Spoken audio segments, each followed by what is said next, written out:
윤석열 대통령의 40년 직위로 알려진 황하영 동부산업 대표를 취재하기 위해 지난 2021년 사무실을 방문한 UPI 뉴스 기자들이 주거 침입 혐의로 벌금형을 받자 UPI 뉴스는 언론 자유와 민주주의를 위해 물러설 수 없는 싸움이라며 항소 의지를 밝혔다.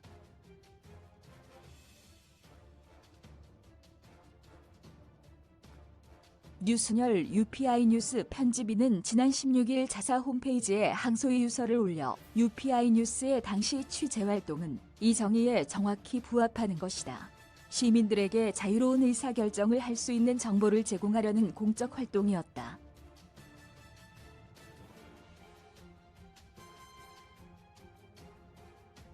그래서 UPI 뉴스는 이번 판결을 받아들일 수 없다. 즉각 항소할 것이라고 밝혔다. 서울남부지검은 지난해 9월 황 전 회장 취재를 위해 동부산업 사무실에 방문했던 UPI 뉴스 기자 2명을 폭력행위 등 처벌에 관한 법률 위반 혐의로 불구속 기소한 바 있다.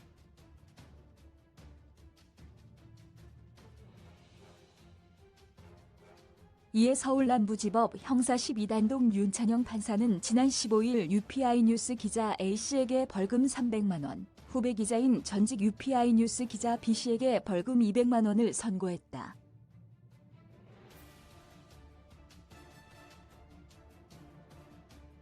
류순열 편집인은 주거침입이라고 하니 마치 문이라도 따고 들어간 것 같지만 그런 일은 없었다.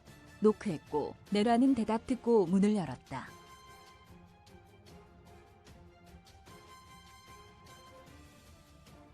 황 회장은 부재 중이었고 문이 열려있는 황 회장 사무실까지 둘러볼 때 여직원은 아무런 제지도 하지 않았다.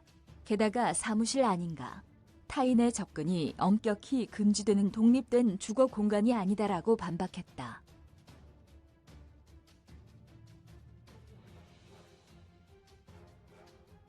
이어 1차 방문이 무죄라면서 수분 뒤 이루어진 2차 방문은 유죄라는 판결에 동의하기 어렵다.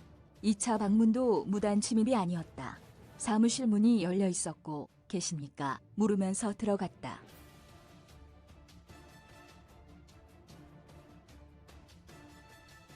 여직원이 화장실에 잠시 자리를 비운 상태였을 뿐이라며 이때 한 기자가 1차 방문 때와 똑같이 황 회장 사무실까지 들어간 것인데 사무실로 돌아온 여직원조차 이에 대해 아무런 문제 제기도 하지 않았다.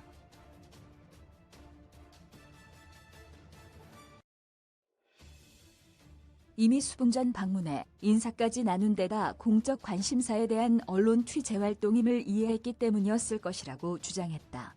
검찰에 대해서도 유 편집인은 이렇게 사건이라고 하기에도 민망한 고소건을 정식 재판까지 청구해 징역을 구형해야 했나.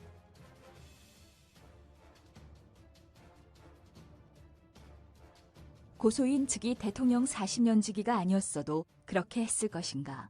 가슴에 손을 얹고 자문해보기 바란다며 이번 판결은 언론 자유를 옥죄한 판결로 역사에 기록될 것이다.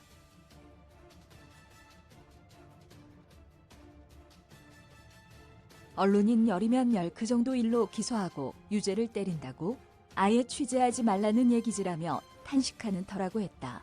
지난해 9월 해당 사건의 검찰 기소 이후 한국기자협회는 성명을 내 우리가 주목하는 것은 어떻게 이런 어거지 고소가 재판에 넘겨졌느냐다.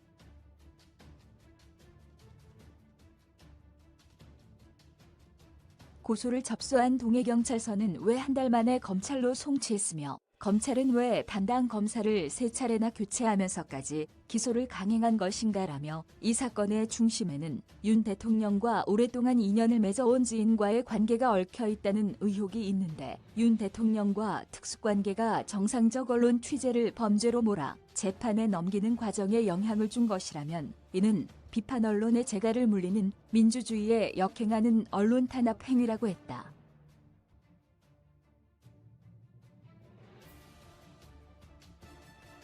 서울남부지검 관계자는 지난해 9월 미디어오늘의 담당 검사가 수에 바뀐 것은 정기 인사 등에 따른 부서 조정이 있었던 사유이며 이례적이거나 다른 특이한 사유가 있었던 것은 아니다라고 했다.